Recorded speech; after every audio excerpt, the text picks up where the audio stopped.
Pumpkin மாதிரி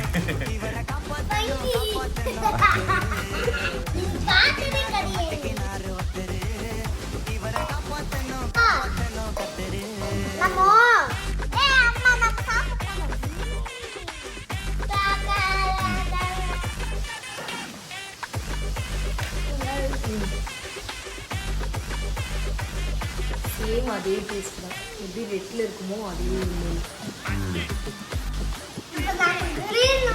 ஸ்வீட்டோட டேஸ்ட்டும் அதுதான். ரொம்ப ஹெவியாக இருக்கும்.